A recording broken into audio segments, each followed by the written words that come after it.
Everyone, it's Nathan from Wall Street Alliance Group. Time for your weekly market wrap. Here's your quick take. Markets got a lift on Tuesday after the CPI report came in lighter than expected, raising hopes the Fed might finally cut rates. Then, on Thursday, the PPI report came in hotter than expected, the biggest jump since 2022, and markets pulled back.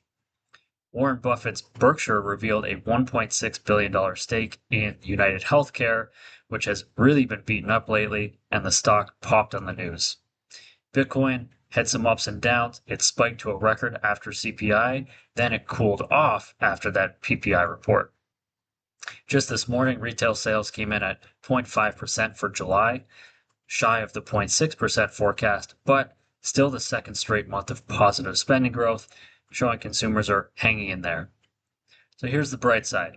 If the Fed responds to the cooler CPI with a rate cut, it could give the housing market a much needed boost. When people buy homes, they usually spend more, renovations, furniture, landscaping, maybe that backyard patio. That spending has a strong multiplier effect and benefits the economy, companies like Home Depot, Lowe's, anything else tied to that activity. Speaking of which, we will get Home Depot's second quarter results next week, so that'll be one to watch closely. Let's dig into some more of those numbers. The CPI rose 2.7% year over year in July. The core CPI, which excludes the food and energy, came in at 3.1%. That is the highest in 5 months, but most of that gain came from services like rent, healthcare, and travel. PPI, the producer prices, jumped 0.9% in July. That put the annual inflation at actually 3.3%. That's the fastest pace since 2022. Those increases were in steel, aluminum, home electronics, sporting goods, where those tariffs and supply pressures are still biting.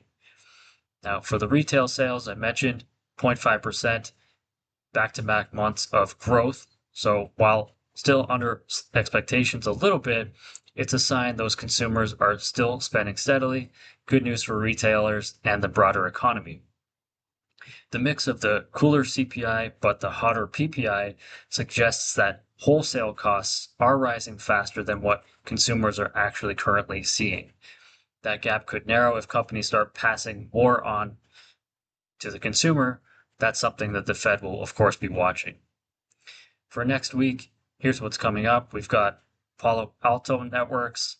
After the close on Monday, we've got Medtronic, we've got Home Depot, other key names, we've got Walmart, Intuit, Zoom, Alibaba.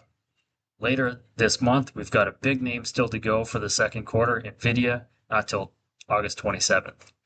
If you'd like to review how your portfolio is positioned for the current environment or explore opportunities in sectors that could benefit from this rate cut, just reach out. Thanks for watching. I'll see you next Friday.